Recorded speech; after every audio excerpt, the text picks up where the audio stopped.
Hello children, today we are going to study chapter number 3 of class 11th accountancy, that is theory base of accounting. So the first concept under this chapter is what is the meaning of fundamental accounting assumptions or concepts. So these are the assumptions which are presumed to have been followed in preparing the annual accounts. That is, every organization are following these assumptions while preparing their books of accounts. These are three numbers, that is going concern assumption, consistency assumption and accrual assumption. So first one, going concern assumption. Here it is being assumed that the business shall continue for a foreseeable period and there is no intention to close down the business. That is, whenever we start a business, we always think that we will be continuing the business for a longer time period. Never the business is started to be closed down in the next year, and thereby the distinction is made between revenue expenditure and capital expenditure, because all those expenditure which are made for the day-to-day activities are termed as revenue, which is for a shorter time period, and all those expenditure which are there for a longer time period are known as capital expenditure. Second one is consistency assumption, that is accounting practices once selected and adopted should be applied consistently year after year. That is, if you are following any accounting practice, that should be followed every year in the same manner. If we keeps on changing the accounting practice, then the accounting information will not be comparable with the previous years. So that is why, this being one of the qualitative characteristics of accounting information also that we have seen in chapter number 1, accounting information should be comparable, and this comparable can be done only when we are following the same accounting methods or practices over the years. For example, the method of charging depreciation, if we are following straight line method, that should be followed for every coming year so that the results can be compared. Third one is accrual assumption, that is a transaction is recorded at the time when it takes place and not when the cash settlement is taking place.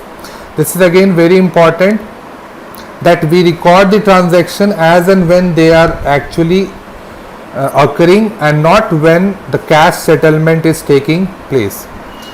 This concept is particularly important because it recognizes the assets, liabilities, incomes and expenses as and when the transactions relating to it are entered. For example, outstanding expense. Although we know that outstanding expense are the expense which are not yet been paid, although these are the expense of the current year.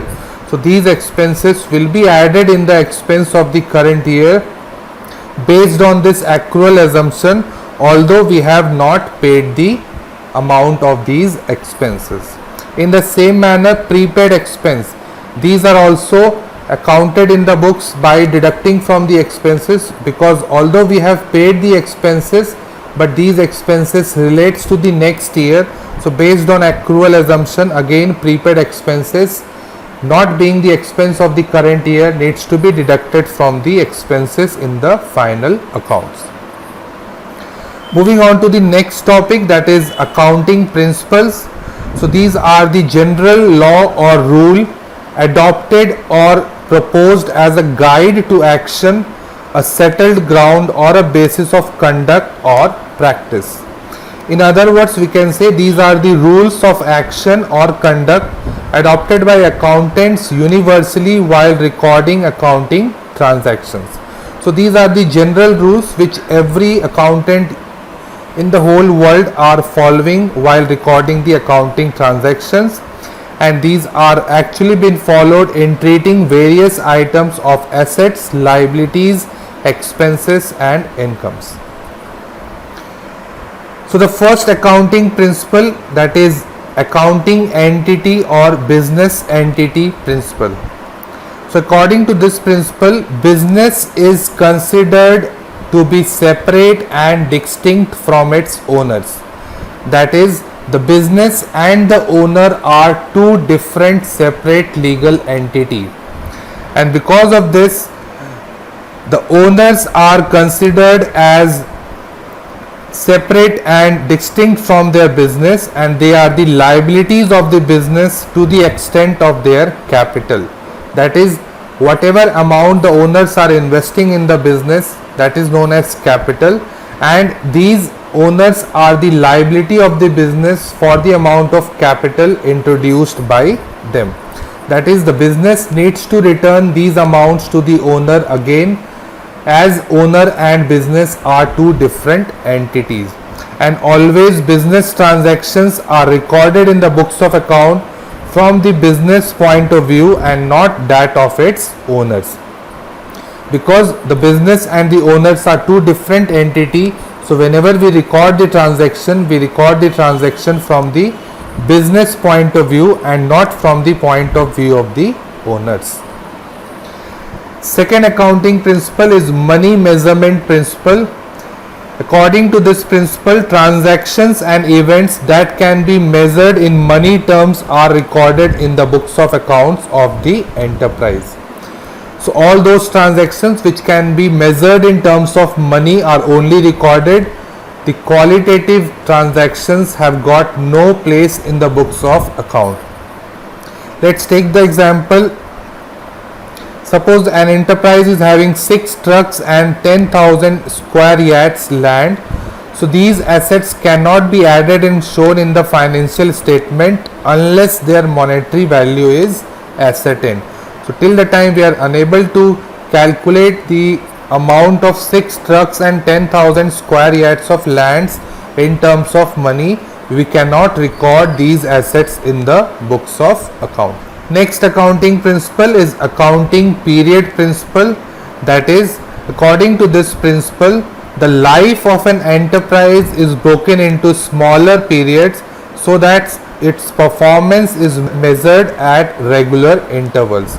So as we have seen in going concern assumption that the business will continue for a longer time period, so as to calculate the performance of the business, we have to divide the complete time period into smaller intervals so that we can calculate the profit or loss earned by an organization. And this is being important, and it is required by the management, shareholders, creditors, bank and government, because these information of profit and loss will be required by different users, as we have already studied in chapter number 1. Next accounting principle, full disclosure principle. According to this principle, there should be complete and understandable reporting on the financial statements of all significant information relating to the economic affairs of the entity.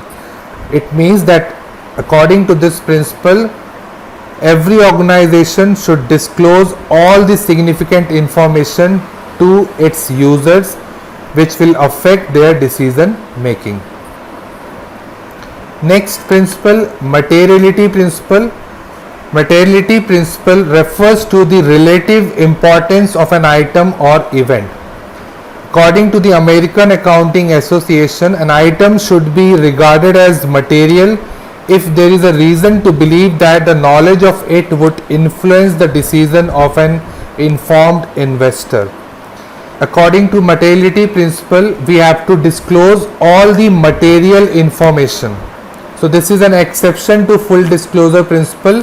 Full disclosure principle was saying we have to disclose all the relevant information, whereas materiality principle says that we have to disclose only the material information to the users. So whether an item is material or not shall depend on its nature or amount. Let's take the example. Amount spent on repairs of building, say rupees 2,50,000, is material for an enterprise having a turnover of say rupees 10 lakhs, because it is 1/4. 2,50,000 is 1/4 of 10 lakh. But it is not material for an enterprise having a turnover of say rupees 15 crores. So this enterprise which is having a turnover of 10 lakhs has to disclose this information, but it is not required for an enterprise having a turnover of 15 crore to disclose information of repairs of building of rupees 2,50,000. Next is prudence or conservatism principle. So the prudence principle is many a times described using the phrase do not anticipate profits but provide for all the possible losses. It means that we have to provide for all the possible losses which can occur in the future, but we do not have to anticipate and provide for the probable profits. So it takes into consideration all the prospective losses but not the prospective profits. Let's take the example. Closing stock is always valued at lower of cost or net realizable value, that is the market value. The reason for this is based on prudence principle, that is all the current assets. Here our example is of closing stock. This is to be valued at lower of cost or market value. Like for example, suppose we have purchased stock rupees 10,000, but now its market value has reduced to 8,000. So we have to record the stock in our books of account at rupees 8,000 only. This 2,000 of loss has to be recorded in the books of account, that the stock which was purchased for 10,000, now its value is 8,000 only, because whenever we are going to sell this stock we cannot get more than 8,000 which is the market value. But on contrary, if I say that the amount has increased to 11,000, then we will not be recording 11,000 in our books of account, because this 1,000 of profit will be recorded only when the sale has actually been made. Till the time we are not selling the stock, we will record the stock at its cost or market value, whichever is lower. Next principle is cost concept or historical cost principle. According to this principle, an asset is recorded in the books of account at the price paid to acquire it, and the cost is the basis for all subsequent accounting of the asset. So this is basically relating to fixed assets, that we have to record the fixed assets at actual cost which has been paid to purchase that asset and not at its market price. And this cost price will be the basis for all subsequent accounting, that is for providing the depreciation. Let's take the example. A fixed asset is purchased for rupees 5 lakh, and if at the time of preparing the final accounts, even if the market value is say 4 lakh or 7 lakh, yet the asset will be shown at its purchase price of 5 lakh only. So that is, the fixed assets are always shown at its purchase price, whereas the current assets in the previous concept you have seen, that is prudence principle, the current assets, for example closing stock, is shown at lower of cost or market value. Next is matching concept or principle. So according to matching concept, cost incurred to earn revenue is recognized as expense in the period in which related revenue is recognized as earned. That is, we have to match the expenses and revenue of a particular period so that correct profit or loss of that particular period can be determined.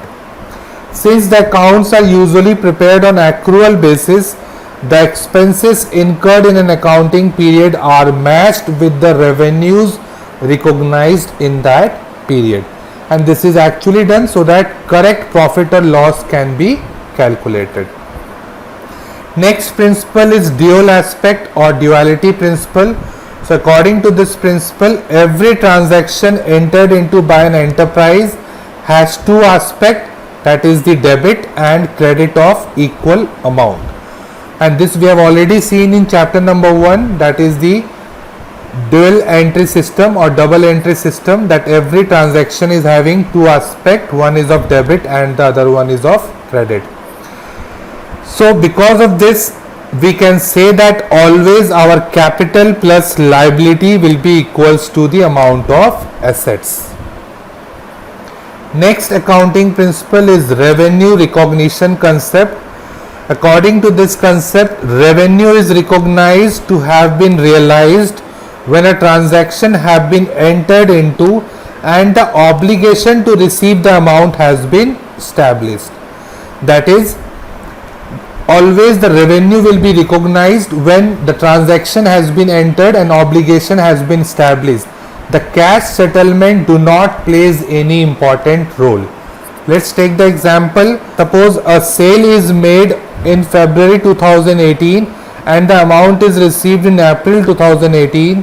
So the revenue from this sale will be recognized in February 2018 only. That is on the date when the sale was made and not on the date when the amount is received.